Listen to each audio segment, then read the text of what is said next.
Hello and welcome to the 6th edition of AviaDev Insight Africa's Connectivity Update, the podcast offering an insight into the new route development in Africa. My name is Jon Howell, CEO and founder of AviaDev Africa, a platform dedicated to supporting the development of new air routes to, from and within the African continent. Route development is much more than just the water cannon salute signifying a brand new service, but it also encompasses the deployment of a larger aircraft type on an existing route, adding more seats or additional frequencies on the same route. This podcast is your monthly roundup of the latest route development news impacting our great industry, including where routes or frequencies have also been reduced or dropped. Now, I can't do this alone, so each month I enlist the support of two industry experts to make sense of the announcements. As always, Sean Mendis is joining us once again, bringing his potent combination of truth bombs and razor-sharp insight to the table. I'm sure Sean is familiar to most of our listeners, especially those who've listened to previous episodes. But for those new listeners, Sean is an AviaDev advisory board member, a friend, an AvGeek, and he brings over 20 years of experience in the industry, including experience managing airports, commercial airlines, and cargo airlines in Africa and the Middle East. His opinions are definitely strong, definitely his own. That was our disclaimer as every month. But they are backed by compelling reasoning, and he is not the only person joining us for this episode. Our second guest, and we were together last week in Johannesburg, is Tatenda Karuwa, who is the journalist writing for Simple Flying, the largest aviation website globally. He is an African AvGeek and a good friend as well. So we've got great company for a robust conversation. So it is time now to fasten your seatbelts as we start our taxi out. Welcome to the March 2024 AviaDev Insight Connectivity Update. Okay, welcome to the podcast, gents. Good to have you with us. Always great to be here. Thanks, glad to be back. Welcome back to Tatenda. Good to have you. Right, okay, let's start in West Africa. Let's start in Nigeria, and let's talk about the imminent Airpeace launch to London Gatwick. Loads of questions here. Why Gatwick? Why ACMI agreement? Why, I suppose. Sean, over to you. Kick us off. Oh boy! Well, you can write volumes about the Nigeria-UK market and its history, but let's try and keep this Airpeace focused. So Airpeace started operations 2014-15 thereabouts, and effectively since day one, their owner Alan Onyema has effectively been saying, "We're going to fly to the UK. We're going to fly to the UK. We're going to fly to the UK." And 10 years down the line, give or take, that moment has finally arrived. Now it's been a process for them. They've struggled to get permits. They've struggled with a bunch of issues, and now that most recently, Alan was going out there saying Heathrow or bust. If he cannot get access to Heathrow Airport, he will never fly to the UK. Until, I guess, somebody, probably Gatwick's route development team, who have been doing a very, very good job recently attracting long-haul services, gave him the actual numbers in terms of Gatwick's catchment area, Gatwick's ground transportation, and the simple fact that when it comes to O&D traffic to the UK, and especially for West Africans who tend to live more in the South London part of the city, Gatwick is a more convenient option. So consequently, now Gatwick has gone from "we'll never fly there" to "this is the greatest thing since sliced bread." He's effectively made all sorts of claims about how Gatwick is wonderful and Heathrow is awful now. I'm sure that would change in a heartbeat if he suddenly were to get Heathrow slots miraculously, but fortunately that's not going to happen, so I think Alan's love affair with Gatwick will continue. And Gatwick, to be fair, is an excellent airport for this kind of service. I ran services into Gatwick for many years with Ghana International Airlines, and we found that Gatwick, as in terms of drawing traffic comparative to Heathrow, did not suffer as far as that went. Where Gatwick loses out relative to Heathrow is in the ability to draw premium cabin and connecting traffic. There simply aren't enough carriers at Gatwick to interline with relative to Heathrow, where pretty much every major airline in the world is. So that's why Gatwick. Now, why London in particular? Well, the answer to that is very simple. London is so far ahead of everything else as the largest market from Lagos that it's not even funny. Last year, between Heathrow and Gatwick, there were nearly 625,000 passengers from Lagos, and in second place was Accra with 200,000. And if you consider the distance between Lagos and London versus the distance between Lagos and pretty much any other major market that is served from there, this is really, not a question of if, but rather when they start that route. Now, for the last many years, this route has been effectively a duopoly between British Airways and Virgin Atlantic. There have been other Nigerian carriers that have come and gone. Virgin Nigeria served the market for some years. Medview tried a bit for some years. Bellevue tried some stuff. But the reality is there hasn't really been a major Nigerian side player. Well, I'd say ever, but effectively since Nigeria Air. Nigeria Air, not to be confused with Air Nigeria, Nigerian Airways, etc., etc., etc. Since Nigeria Airways stopped their operations like 20 plus years ago. So this is definitely a market that needs a Nigerian player to really optimize it. A lot of that market is going via third-party connections. The question is Airpeace that operator? And Airpeace has a wonderful track record of finding the most miraculous reasons to screw up the most obvious routes. I mean, they tried flights to the UAE, which hitherto was a market close to London in terms of size from Nigeria, but due to their own incompetence, some geopolitical issues between Nigeria and the UAE, as well as the COVID pandemic, they made a complete and total hash of it, and that route went to hell. Nigeria to South Africa was another route that was way up there until Airpeace entered it, and suddenly there were issues with that route as well, and they made a complete hash of it all over again. They figured that maybe Nigeria to India might work, and they launched that route with much fanfare, but for whatever reason, that route is now down to once weekly and hasn't even operated the last few weeks. So I'm not even sure if they still fly it or not. It's available in the booking system, but the planes don't actually go there. So who quite knows?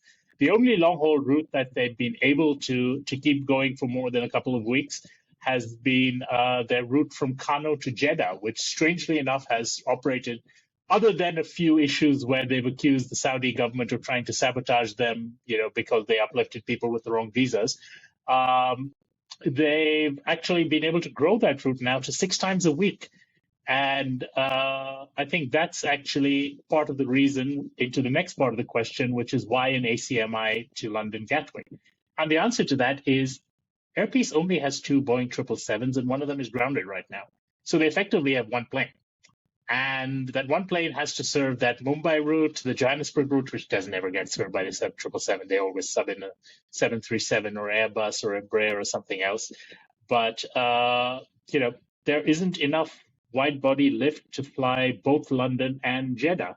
And especially with the Hajj season coming up as well, where I presume, as in past years, they intend to put more capacity into that market, something's going to have to fly their London flights. And, it's not something as simple as some of their other routes where it's like, oh, we're just going to cancel it and, tell everyone come back next week. When you're flying to the EU or to the UK, you cancel a flight and you're on the hook for some very serious money in terms of compensation to your passengers. And consequently, they have decided, been forced to, compelled to, I don't know why, but they are in an agreement now with Norse Atlantic to operate some of their flights on a ACMI/charter/whatever basis. Now, this is an interesting development because, we know that Norse, I think it's interesting as well because from what we have seen from the public statements, this is not Norse's UK subsidiary which is going to be operating them, but rather Norse's Norwegian subsidiary which is going to be doing the operation, which is a bit interesting anyway. I know that from other discussions with them, for other clients of mine, that Norse had the interest in operating winter flights to West Africa. Again, that is West and Southern Africa. That is a logical move for them. because so much of their traffic is transatlantic, and transatlantic traffic has a peak in the northern summer. So in the northern winter, they've got to use those planes elsewhere. The unfortunate part is the cost structure of those 787s is going to be very difficult to make work on a year-round basis. And knowing what the numbers that Norse had quoted to some of my other clients, obviously I can't give specifics on that, putting it together with the kind of numbers that, assuming similar numbers, went to Airpeace, they will have a fairly high cost structure in this operation. Now, they have also come into this market with some extremely aggressive fares. I mean, some of these fares are below $700 round trip. And needless to say, these have been jumped on by pretty much everybody planning a trip from Nigeria to the UK or vice versa. And accordingly, now they seem to be sold out at these low fares for a big chunk of the summer directionally. If you are going to be filling up your plane, which is going to cost you roughly $250,000 per round trip to fly, and you filled up all those 200 and something economy class seats with, at $700 a person, you're losing money. And the problem with these aircraft as well is they don't have a business class. So there isn't the last minute booking business traveler to come in and pay $5,000 to $7,000 one way, for that seat to make this up for you. So unfortunately, while I think this, you couldn't wrap it up better with wrapping paper and a lovely bow on it and present it to Airpeace, in their inimitable manner, I think they found a way to screw up even this most slam dunk of markets before it's even launched. And I'll give them credit for that, because truly, for an airline to have survived this long while screwing so many things up is absolutely remarkable. I don't think anywhere in the world have I seen an airline survive, a private airline survive for so long while doing everything so wrong. Yeah, look, that was excellent in terms of the kind of overview of where we stand. We also heard some rumours about very generous luggage allowance. So is that corroborated?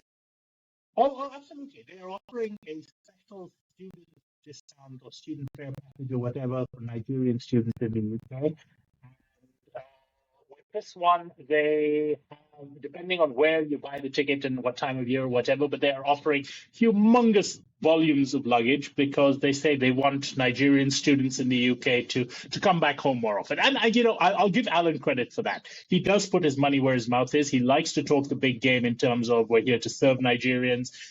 And he has, stepped forward a lot of times to do this by offering student fares when there were issues with, Nigerians being victims of civil unrest in South Africa. He organized repatriation flights. He's organized repatriation flights for Nigerians stranded in Sudan. He's pulled Nigerians out of Tel Aviv. He's done all sorts of stuff that that usually government-owned carriers tend to do, but he's stepped up to that. So I'll give him a lot of credit for that. He does have a genuine wish to be a good social citizen in Nigeria.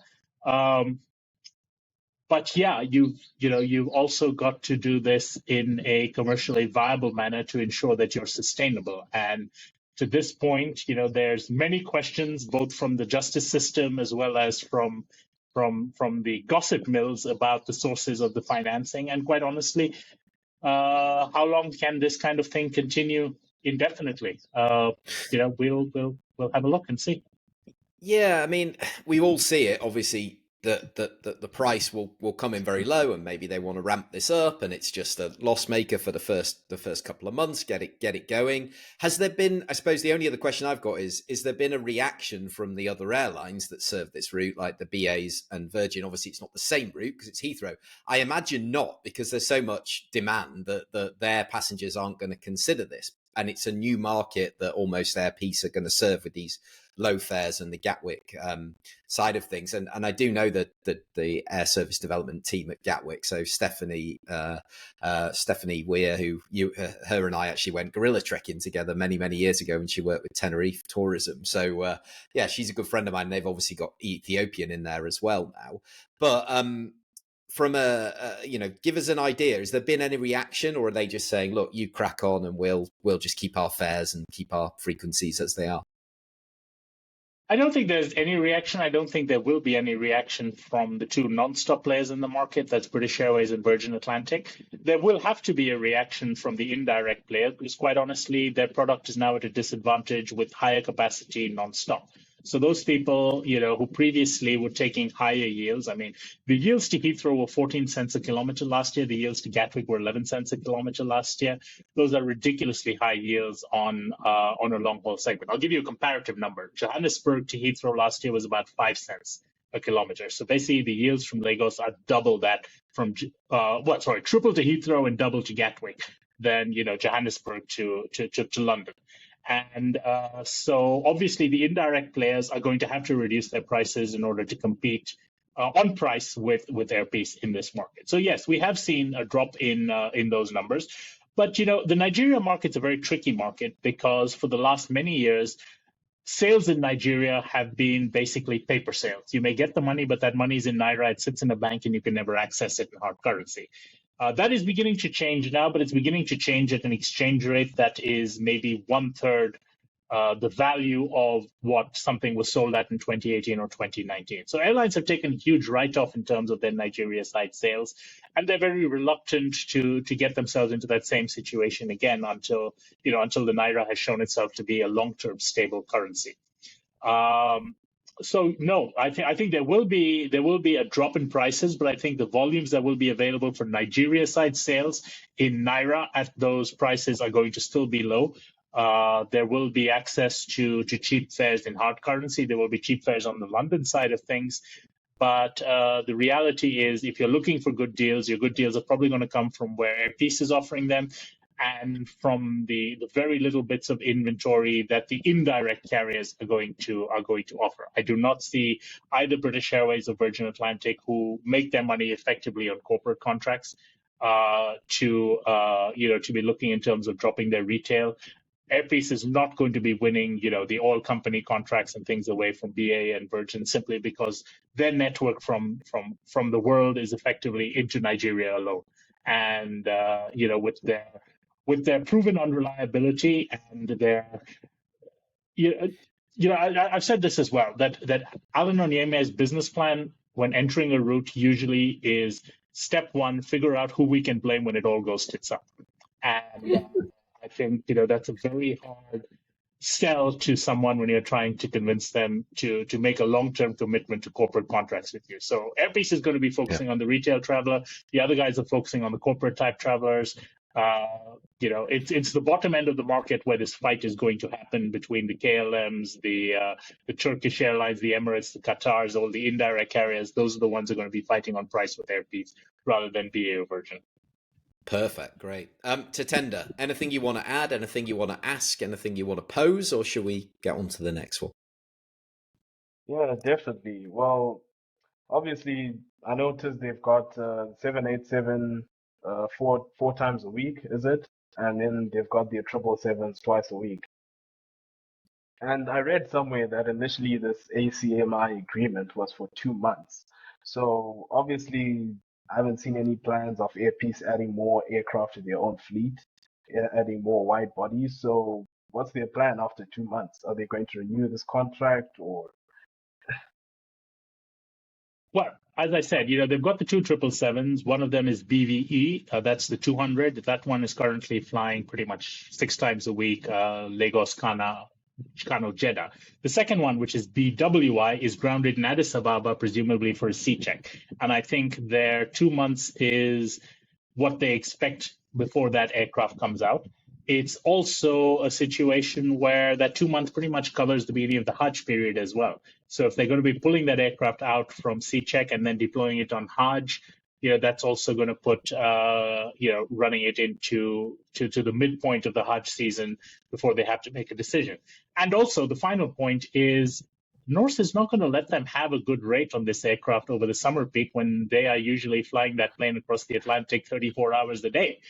And, that is where Norse makes their own money. And, having one aircraft out in ACMI just completely would be a non-starter for them. So I think it's a combination of factors in that respect. And remember, if we look at Airpeace's track record, I expect that by the time these 2 months are out, they'll be down to flying once a week on a Thursday afternoon. And, but I don't think that'll happen yet. But, their track record implies that something like that could happen. They may rationalize their capacity after the summer.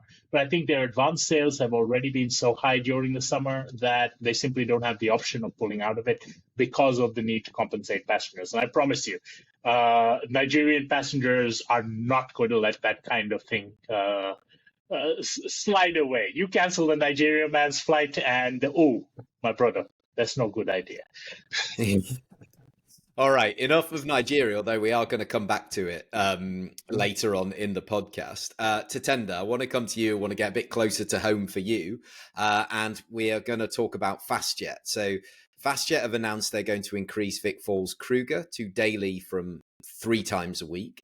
So I want to understand a little bit here, is this a pivot response to the additional capacity and the relaxation on the Harare Johannesburg route, which of course they used to fly a lot more frequently than they do now because of new entrants coming to the market, including CemAir, who are launching in a couple of weeks.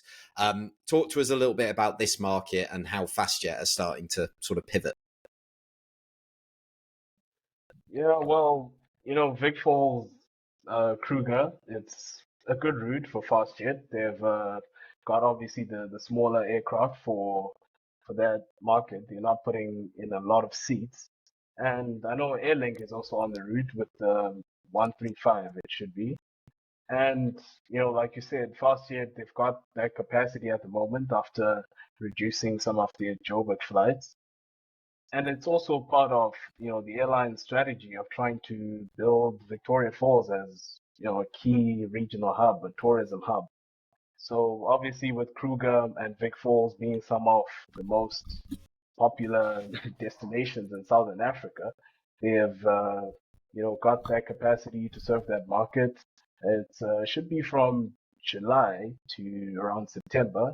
So it's obviously a seasonal thing they're doing. I don't know if they'll continue it till the end of the year going into December.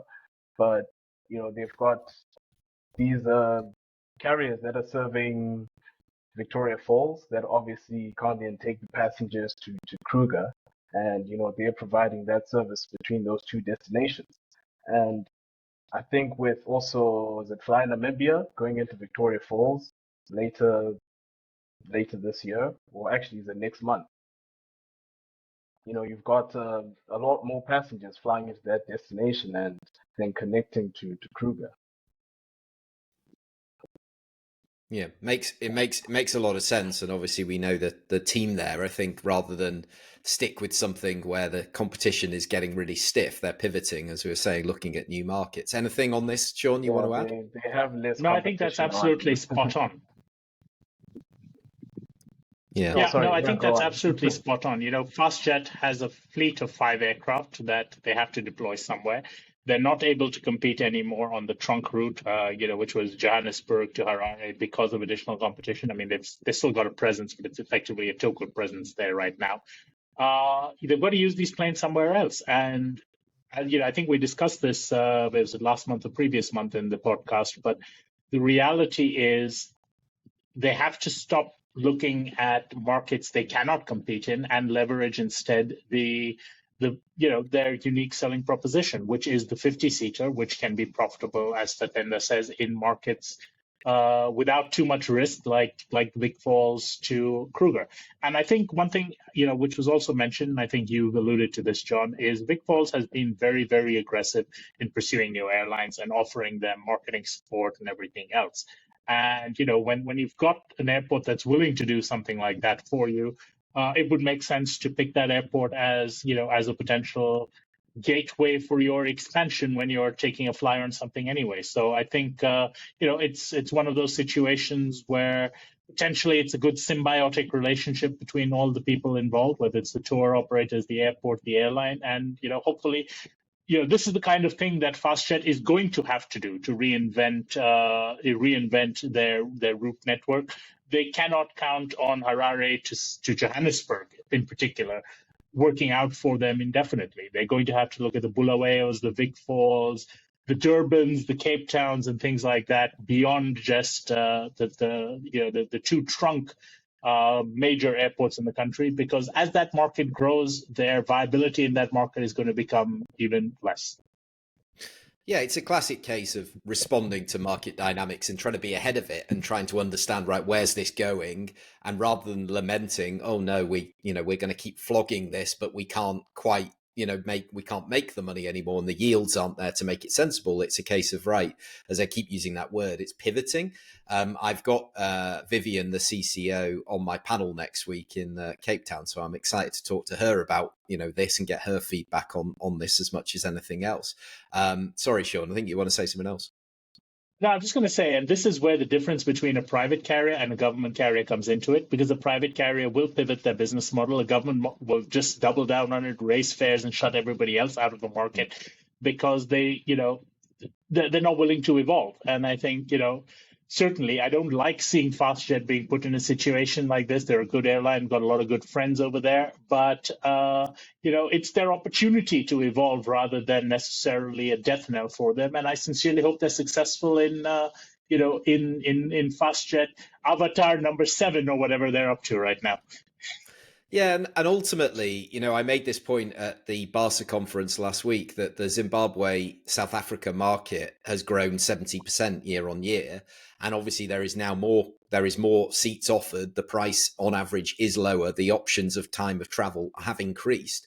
The passenger is benefiting, although, obviously, as I say, Fastjet have had to shrink a little bit because of these new entrants throwing this capacity into the market. And that will settle in time, but ultimately it's good for the market, and more movement then offers more opportunity for these smaller players that have got the smaller aircraft to start to make those other regional routes even more viable. So it does have a trickle down and impact effect, but it's a real good one for us to talk about on this kind of podcast because it explains the kind of dynamics of how these things can benefit. A negative can actually almost, benefit and will benefit the region for sure. So we'll come back to that region shortly, but I just wanted to do a little aside and head over back to Western sort of Central Africa, because of course there's been a huge amount of flux over there politically. There's been a rash of coups. I don't know what the collective noun is for lots of coups, but there's definitely been a lot of them across the region. And of course, this has had massive impact on airspace access. It's had impact on connectivity for the people living in that region. But one of the recent developments in a positive way is Niger, which is one of the countries that has undergone this. But ASKY have said they're going to restart operations. So what's all this about, Sean, and what does it mean for the rest of the region? Okay. As you mentioned, and we'll try and steer away from the political side of it, but there have been recent military interventions sorry, should I not have said coup? Okay, sorry. Well, I'm trying to use the official terms that they use. So, I pissed off enough governments in Africa. But yes, these military governments notably in Burkina Faso, Mali, and Niger have split with ECOWAS, which is the Economic Community of West African States, the effective political grouping in West Africa. And those three coup leaders, military hunters, revolutionary council leaders, or whatever you want to call them, effectively were, I won't say excommunicated, but they said we're going to quit, and they were told right then we're not going to have anything to do with you. Niger was particularly vehement in their criticism of this, and Nigeria particularly in fact, I believe Nigeria still has sanctions on the Nigerian regime, even though ECOWAS has lifted them. But with ECOWAS's lifting of these sanctions on Niger, it's allowed airlines from ECOWAS countries, which were hitherto banned from operating there, to begin operations again. That's a big positive for, obviously for Niger, but also for some of the airlines in the region. ASKY, as you mentioned, is one of these. And ASKY is in an interesting situation because they have grown their fleet explosively over the last, say, 12 to 18 months. They're now up to 16 aircraft. They got the MAX, right? They've got Maxes. They've taken additional 800s. They're upgrading 700s to 800s. They phased out their Dash 8s. So, they've got a huge amount of capacity. Obviously, taking out some of these potential destinations in the ECOWAS network wasn't helping. But they also had experimented with some things like going double daily on Lomé to Dakar, which simply did not work for them. There was not enough traffic to make that kind of thing work. So I think having Niger available as a market, and having Niger available not just as a market, but as a market that is underserved by everybody else because they want to be the first back in it, has allowed them to start looking. If I'm not mistaken, their entry into Niamey is actually not just going to be Lomé Niamey, but is actually going to involve Fifth Freedom flights onward from Niamey to Dakar and a few other connections and Fifth Freedom routes, which they're going to try and exploit. So I think ASKY is, they're being opportunistic here. They see that, effectively Niamey is now a clean slate market, which, as their Pan-African carrier, their multinational West African carrier, as they like to consider themselves, is optimal for them to exploit. And I think they're probably right. Especially as long as Nigeria continues to shun Niger, whether officially or unofficially, the closest stable airline that can really serve that market is going to be, from Togo, and that's an opportunity they're going to pounce on. So let's see how it plays out. The dynamics, the political dynamics of this are constantly changing. Niger is the is getting some concessions from ECOWAS right now that could change literally in the shot of a single bullet. And, there's a risk in double down into that market, but I think there's more risk on letting the opportunity pass by doing nothing. So good luck to them. And, it's a route that we will see with great interest over the next few months, how that develops and whether it increases and whether we see more destinations from Niamey and beyond. Yeah, and it could be a way of aviation sort of healing some of these, these fissures and, being part of this and showing the value of actually working together within this economic community, because of course it has started to fragment in that region. And as I say, we try to stay away from the politics of why that is. But ultimately that is a fact. And this is encouraging that obviously they're welcoming them back into the fold. And obviously, as you say, it's being driven by the fact that ASKY need these markets to be open and these markets need to be served. And I think there's a realization of everybody, take the politics away. We need this connectivity. ASKY does a great job of doing that. So let's bring them back in.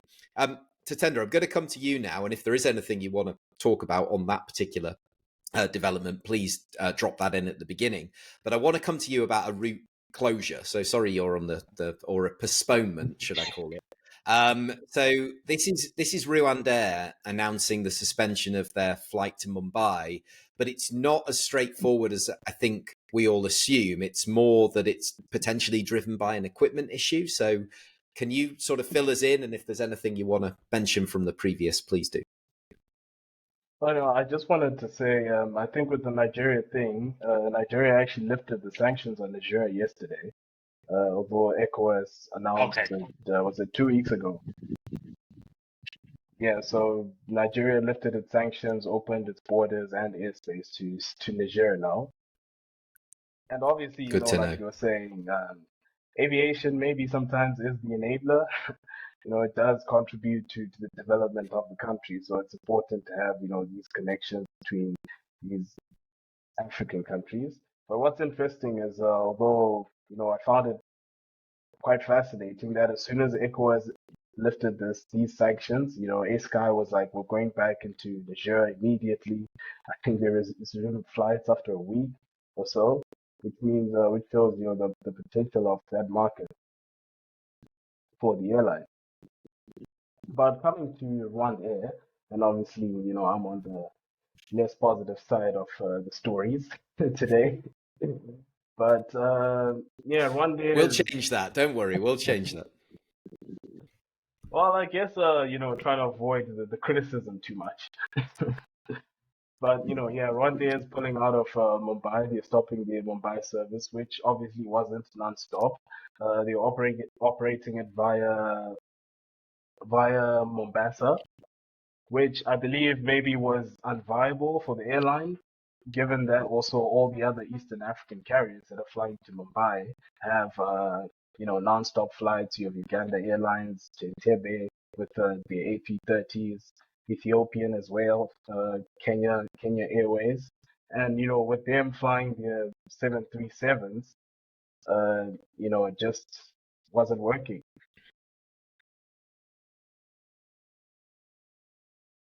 I think you're absolutely right in that, but I think to get a full idea of this, we need to look at that history of that route.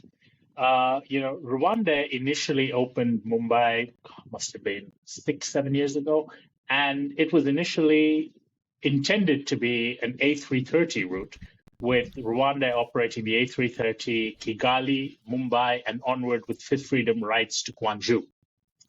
And that was, it was a very interesting concept because Mumbai to Gwangju is a very large market. In fact, India to China in general is a very large market, but because of, again, political tensions and the like, there's very limited direct service between the two. So Rwanda was really poised at that point to make a killing, with the Fifth Freedom route from Mumbai to Gwangju on that. And unfortunately, then COVID hit and, everything. Well, they had issues with licensing, which always is the case when you're flying to both India and China, and especially flying between the two. But COVID hit, and all that market dynamics changed. Then you had the resurgence of these tin pot little East African national airlines, the Air Tanzania, the Air Uganda Airlines, and things like that. But so immediately, Kigali to Mumbai is not a market in itself. Kigali to Mumbai, if I'm looking at the figures, are around 11,000 to 12,000 passengers a year. So effectively, it's not worth talking about. The real market from India, and I won't even say Mumbai, even though Mumbai drives a big chunk of this, is to East Africa in general. So that is the Nairobis, Dar es Salaams, and the Entebbes, and the markets like that. As these other players have come into the market, that has become a huge competition for Rwanda. At the same time as Rwanda's own network has grown, the A330s that were operating Mumbai have now had to be deployed into markets that need the A330. And Mumbai became sort of the prodigal stepchild on its own of, well, we don't have an A330 that needs to go to Dubai, it needs to go to Paris, it needs to go to Brussels, it needs to go to London. Let's just put the 737 there. Now, when you combine that with the fact that you've now got competition with non-stop flights into Dar es Salaam, non-stop flights into Entebbe, Kenya Airways flying Mumbai twice a day, Ethiopia now operating to 4 gateways in India, including twice a day to Mumbai. But I think the one thing which has really changed this market completely has been the entry of Indigo into the Mumbai to Nairobi market, because Indigo is a behemoth.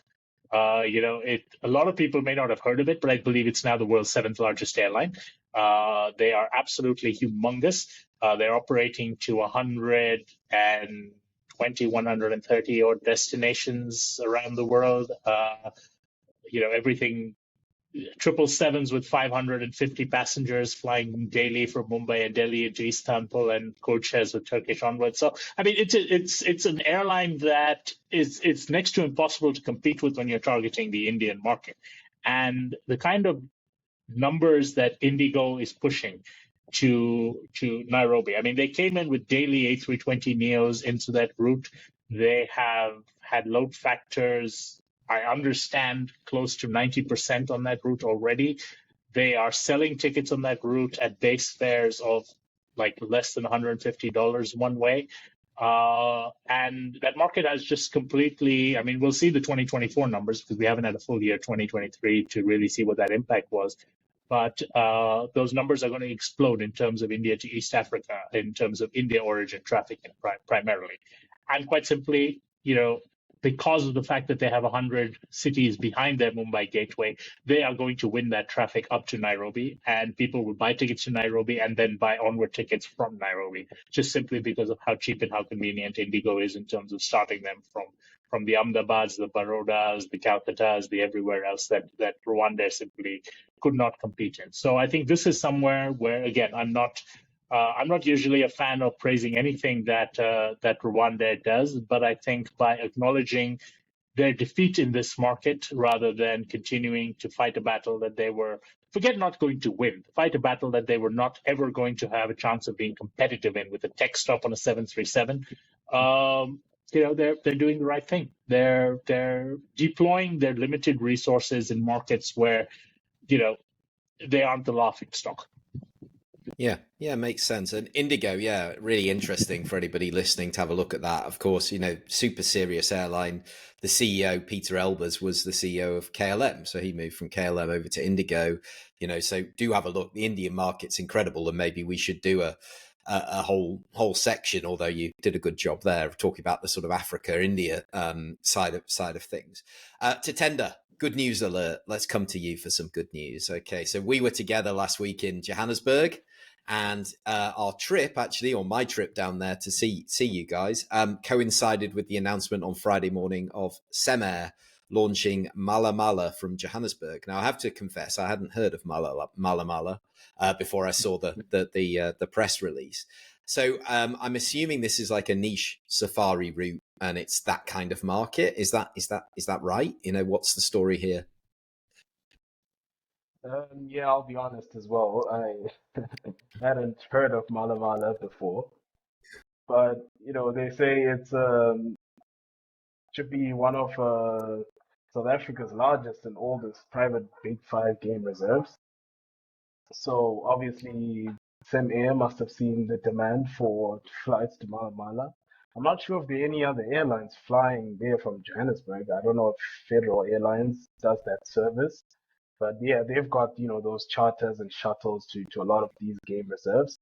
And, with CemAir being a much larger carrier, they're going in with four weekly flights, Monday, Wednesday, Friday, and Saturday.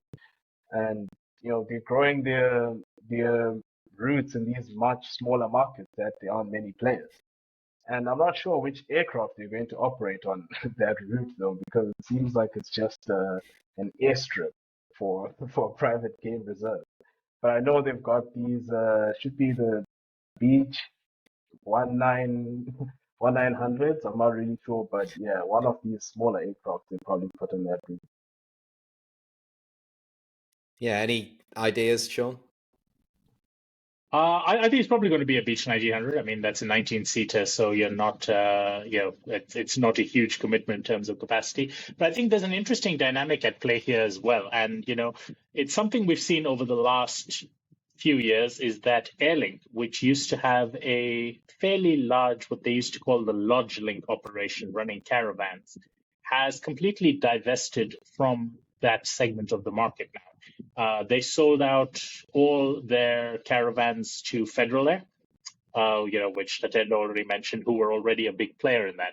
So effectively, that lodge transfer market now has one big player, and that's it. And I think this is an opportunity to get into that. This is very high yield traffic. I mean, you're working with tour operators, you're working with tourists who are paying thousands and thousands of dollars for their safaris. So they don't really care how much they're paying for their transfer flight. They just want it to be, to be efficient and convenient for them. So I think this is an opportunity that Miles van der Molen has probably seen that, Airlink has exited that market because quite simply they needed the resources they were putting into it in terms of the pilots and everything else to focus on the expansion of their scheduled service operations. So it's a very easy decision for Airlink. It was an easy decision for Federal Air because their niche is providing these kind of things. But when you have a monopoly, there's always room for a number two in the market to make money. And that is the kind of battle that Miles, relishes taking on. So I think this is probably, dipping his foot into maybe looking more into that kind of a market rather than going head to head with the big boys on what I think what he has publicly said is unviable domestic competition, with SAFAir and Airlink and SA and Lyft and all the other guys. He'd rather just pick up these little niches and make his money over there. And more power to him if it works. He's never been afraid to try new things and never been afraid to pull the plug when they don't work out either. So fingers crossed. Yeah, again, a really interesting airline for people to have a look at and to study. And they do a lot of ACMI and they do, they're very diverse in that respect. Tatenda. Miles will do anything if They- it makes a buck for him, and I mean he's a quintessential businessman in that respect. If you give him a business opportunity that makes sense for him, he will find a way to get it done. And he doesn't get appreciated as much as many other African aviation visionaries do, because he can be somewhat of an abrasive personality if he doesn't like you. But I've got a lot of respect for Miles, and I think just seeing how CemAir has, I won't say pivoted necessarily, but has quietly taken advantage of so many opportunities in the South African aviation space without necessarily taking the huge amount of risks that some of the other players have had to do to take advantage of them. It's great for CemAir. They've come from being an also-ran to definitely setting some of the pace in some of the during some of the race. Absolutely. Tatenda? Oh no, I was just going to say, they've also got that recently signed interline agreement with British Airways. I think that's very interesting. Yep. So I don't know if Yeah, it really is. in Yeah, time Mala Mala will be included in that interline network. I'm not sure, but I think it's a very interesting development. Yeah, it next really is. from your A380 to your Beach 1900, Yeah, that would be probably the interline with the largest discrepancy in seats per flight. Well, I'm sure that's Yeah, I how mean, it all works these things, with they're all interesting. the other large transfers. You arrive at Tambo from your suite in Emirates and on the A380, and you get into these caravans or a Beach 1900 to go to your lodge. Yeah. Well, lucky you if That's you're where the getting to do market that. is. Sounds great. Yeah. It is, and it's good to have other players on the market as well. We work quite closely with FedAir as well. They come to AviaDev, but same as Miles, and it was good to see him and Laura last week, and the rest of the team as well. Mm-hmm. Right, staying in South Africa. So I'm afraid, we're going to talk about Port Elizabeth, or Gqeberha, I believe you say it. SAA are going to make this a year-round service. Was that all right, Sean? Sorry. They're going to make this a year-round service, but I don't think any of us are surprised. Please, Tatenda, tell us about it and tell us how to pronounce it properly. No, I mean just the pronunciation of the city, because I see everyone gets it wrong. Well, I'm not South African, but it should be Gqeberha. Yeah. Thank you. Gqeberha, you need that click. Gqeberha. Okay. Oh, that was not And for we're not surprised. Oh, right. Okay. Yeah, sure. Yeah. Not surprised it's year round. No, I'm not surprised at all. I mean, I think the only reason that it was not announced as a year-round destination initially was because it was initially, and is still currently, being served by the wet lease Sun Express 737s rather than by SAA's own fleet. But the only reason why it was launched in that way was simply that SAA, they had one of their A320s, which they had come into the fleet in September, but due to various delays in the paperwork processing and so forth, that aircraft, I think, sat for around 3 months or 4 months before it was able to be inducted into operational flying. And consequently, they had a shortage of capacity that was looming for their winter season on their key routes, which they couldn't. However, subsequently, obviously, that aircraft has come into play. The peak season in the Southern Africa market is now ending, and they pulled out of their Malawi routes, which gives them, basically a whole bunch of additional capacity, to add in on some days of the week. So, all that coming together, there's absolutely no reason why they shouldn't continue this as a year-round route. It is not just it's not something like George where there tends to be an overwhelming skewing of demand during the holiday seasons. There's a lot of people have holiday homes and similar down there. PE is a business route. These are business travelers flying there. It is a major city in its own right, and if South African Airways wants to continue trying to build itself up as a potentially serious domestic player, you have to be in PE. It's as simple as that. So I expect to see that PE operation probably expand rather than contract. I think twice a day is not going to cut it. They're probably going to have to add a third or maybe even a fourth flight a day to really make themselves viable in that. And remember, next year they're going to have more Sun Express 737s coming in again over the winter. I wouldn't be surprised to see 3 or 4 daily PE with a good advance sale for that. So we'll probably see some answers on that front probably around July or August. But PE is going to be a major pillar of their domestic markets, and we'll probably see more markets like that, like East London, maybe George, and a few others. They're going to have to partner with them because in the past they relied on Airlink and SA Express to do that. Airlink and SA Express no longer are in partnership with them, and if you want to serve these secondary markets, then the Johannesburg, then the Golden Triangle, Johannesburg, Cape Town, and Durban, you have to be competitive somehow in them, and serving them yourself is the only way to do that now. Yeah, great. Yeah, I think it is a slightly different strategy, but it does make a lot of sense. So we've got a couple of little stories that are going to have an impact, and then we're going to get into our little rumour mill section before we finish. So on the other stories, Tatenda, just to come to you on this one. Ethiopian, we saw big splash that they've ordered 20 777Xs. I think, that's a mix, obviously, between firm orders and also options as well. So, how do you see this, and what are they going to do with them?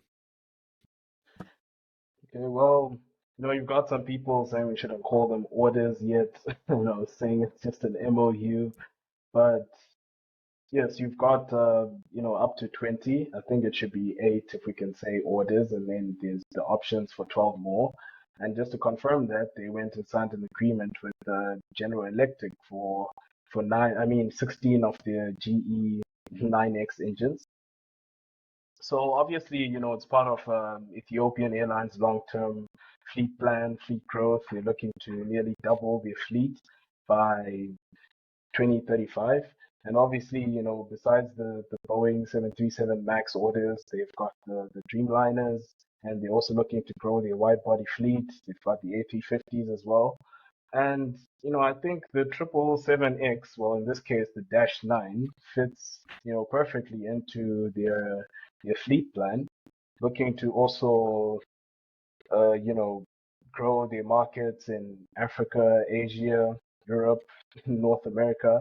And with obviously, I'm not sure if they're going to switch their North America service to non-stop with the new airport in Ethiopia. But, the aircraft fits into their long-term plans. And I don't know how long they have to wait to get it because, obviously it'll be certified in 2025. Some say that might even slip into 2026. But, it fits into their strategy. Yeah, we've tried to avoid talking too much about the supply chain issues at Boeing, but yeah, Sean, you want to add? No, I think you've made exactly the points, all of them. Number one is the new airport in Bishoftu. Of course, the question is which will come first, the airport or the 777X, because both of them are projects that are incredibly delayed. But the reality is that airport is 2,000 feet lower above sea level than the current Bole airport, and consequently, the 777X should. Obviously, we don't know the 777X's actual real-life performance now, but on paper, that aircraft should be able to hit North America non-stop. Importantly, also, this is a Boeing product. And as a Boeing product, that means it's eligible for U.S. export financing. And for an airline like Ethiopian, export financing for new aircraft is absolutely critical because, the country isn't creditworthy. Ethiopian is more creditworthy than Ethiopia, the country.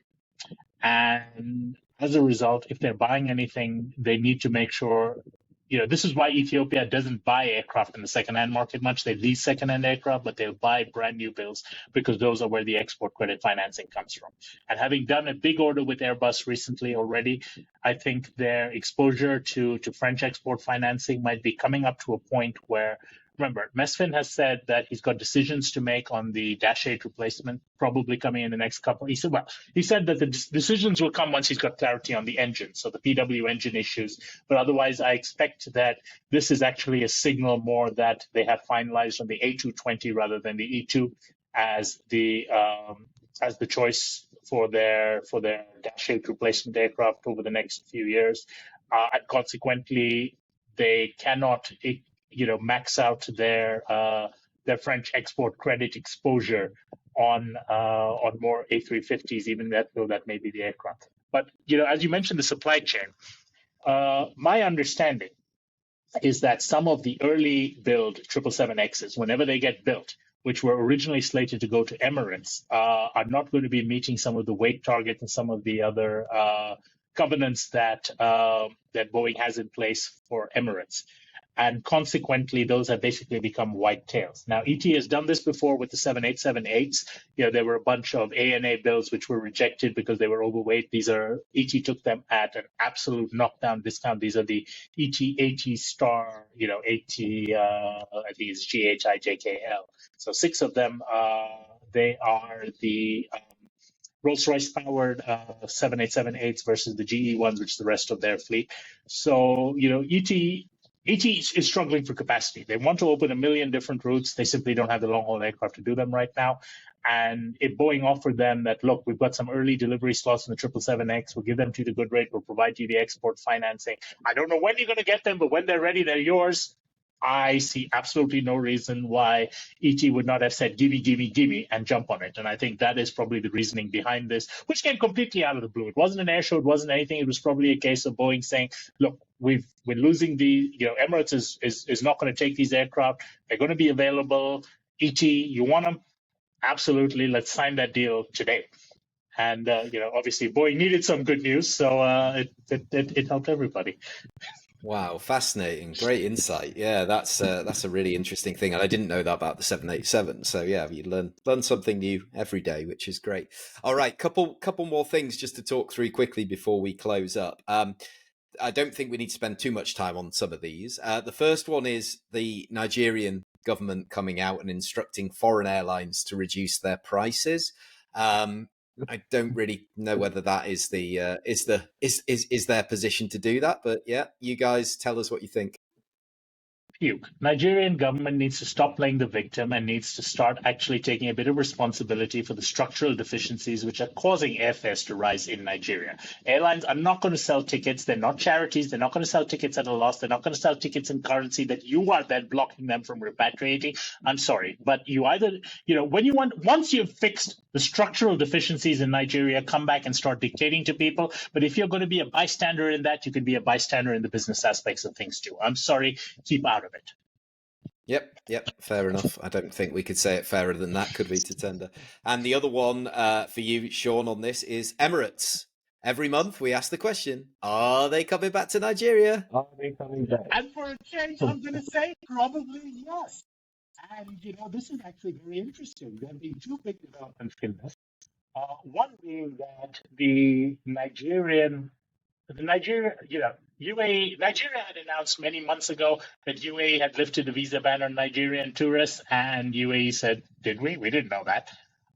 Now they actually have come out and said, yes, we have actually lifted this ban. They've still made it a very, a cumbersome process. You've got to do all sorts of document verification and pre-approvals before you can even apply for the visa.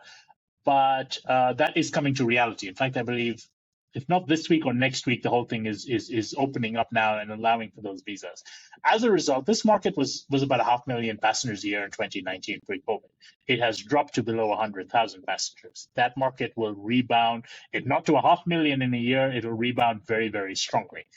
And consequently, there's absolutely no reason why an airline like Emirates, who was carrying 300 of those 500,000 passengers, will not want to get back in it. And we've seen that from rumblings both on the Nigerian side as well as within sources within Emirates, that as of a couple months ago, Emirates was, filing for their slots in Nigeria for the summer, which is something they'd done, they'd done as a procedural matter every time, even though they weren't operating there. But this time it was, guys, we might actually be coming back. And, internally, there's going to be spare capacity, which is not allocated. If you look at their fleet plan for the latter part of the summer, that there is an aircraft or 2 that we're not quite sure where it's going to go. Now, it could be another route that's going to be announced, but my gut feeling is we're going to see them come back into Lagos probably around 3 to 4 times a week initially, and then grow that up to daily, and then enter Abuja and everything else. So they will double down on it. They'll get into it. And the second important thing is,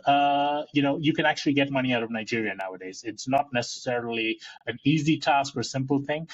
And you're not getting it, as I mentioned earlier, at the rate that you may have sold your old things are. But if you're selling at a rate of 1,500 naira to the dollar today, you can probably get your money out in a few months at around that rate. So, that solves the main reason why Emirates is not in that market. UAE and Nigeria have kissed and made up. They're maybe not best friends now, but at least they're not taking pot shots of each other from across the fence. So, things will happen. I think almost certainly we will have an announcement on this by April. So probably in next month's podcast, we'll be able to say, see, you heard it here first. Yeah, and I heard 1st of July. That is the rumor that I'm hearing. But we will see, and we will wait, and we will hear. And I think Emirates, it's coming towards the end of the financial year, so they've got some big announcements, and then obviously that's the time to announce the plans for the following year as well. Tatenda, you can wade in on this, but I just wanted to bring the other one that I've got, or the next one I've got, which is Uganda announced they're going to sign on to SATAM. So does that mean implement? What do we think this is going to mean? And any other comments on the previous? Well, just on the Emirates and Nigeria thing, I think maybe Sean touched on it a bit at the end, but I just wanted to know, what changed with the whole situation? Why all of a sudden they're going back to Nigeria? What's the situation with the repatriation of funds? No, the real situation of the repatriation of funds is now that you don't have an artificially suppressed exchange rate. When back in 2018-19, your exchange rate was the official exchange rate, which businesses had to exchange their money at to get the money out of the country I think it was around 500, give or take, while the actual street exchange rate was in the 700s and 800s. Consequently, the dollars were not being made available to people at the official exchange rates. They were just going into the black market, into the parallel market and so forth. Today, the naira is effectively floated. It's out there, and it's devalued significantly. I mean, I said it's a third of the value it was. You're paying about 1,500 now versus 500 5 years ago. But as a result of that, there is no supply constraint anymore of those important dollars. In 2019, and all the way up to this new administration coming into power, almost 90% of Nigeria's monthly foreign reserves were going into fuel subsidies to keep fuel prices artificially subsidized. So they were paying, fuel importers in the few dollars they had to basically sell at a loss to the domestic market. That's all political reasons for that. But now all that has gone away. It's very painful for Nigerians who've seen their naira savings, slashed. I mean, coming from Zimbabwe yourself, you know exactly how painful something like that is. But when the silver lining is that it makes the country open for business again, and in the long term, there is no future to just maintaining subsidies, whether that's for fuel, whether that's for foreign exchange rates, or whether that is for government airlines. And I had to throw that bit in as my duty. And Tatenda, on the Uganda side? Well, Uganda announced the intention to join the single African air transport market, which is, a pretty huge announcement for Uganda, knowing its history on the subject. But I guess, what's interesting is they said it's waiting cabinet approval, and cabinet approval as a timeline in Africa can mean anything between a couple of months to even 4 years. So we can't, exactly say they're going to sign for SATAM. Anything from tomorrow to never. Yeah, exactly. Between tomorrow and never. So we can't exactly say they're signing for SATAM, but I think, expressing that intention is a good thing after all these years of, as they said, they wanted to ensure that Uganda Airlines became a bit more competitive. I don't know how much things has changed with their national carrier, but they've got a few routes they've added in the meantime, Lagos, Mumbai, and we'd be up to 38 countries if Uganda signs on, and Uganda as a country would be huge for the SATAM initiative.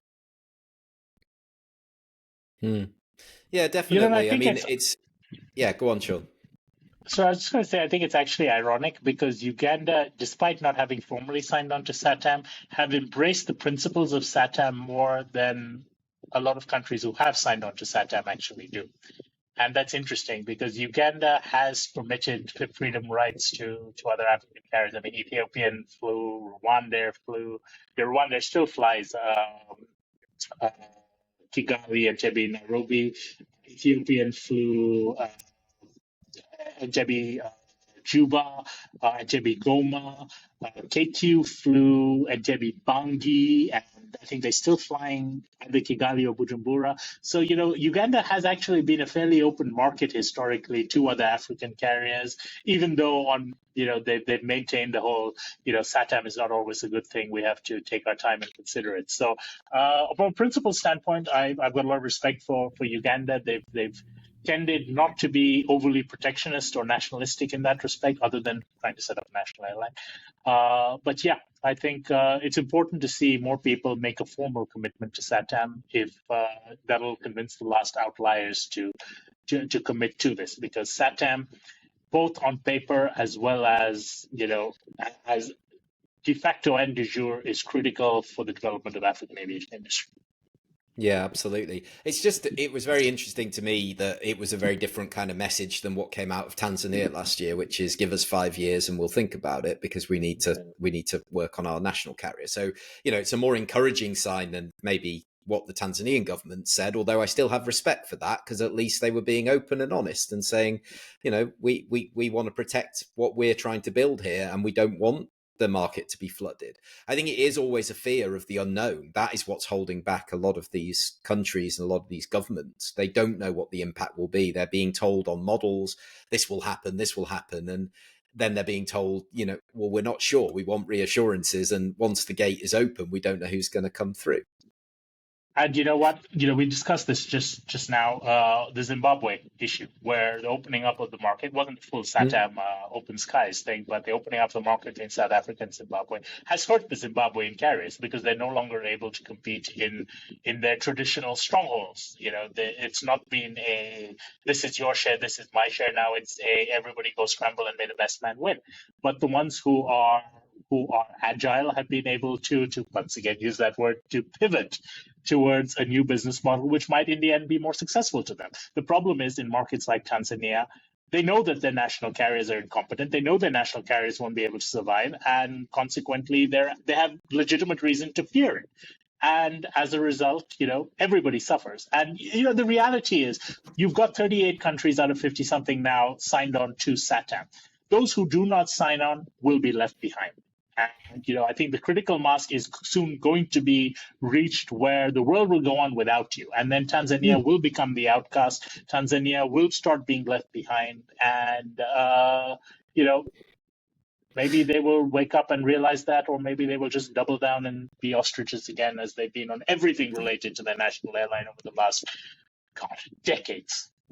Yeah, but the door will stay open, and if their position changes, they can join when it works. I've always believed that once you prove the model works and people start seeing that it's benefiting, ultimately, yes, there are airlines that have lost from that Zim SA relaxation, but the passengers haven't. They have cheaper fares, more opportunity to travel. You've stimulated a whole new market.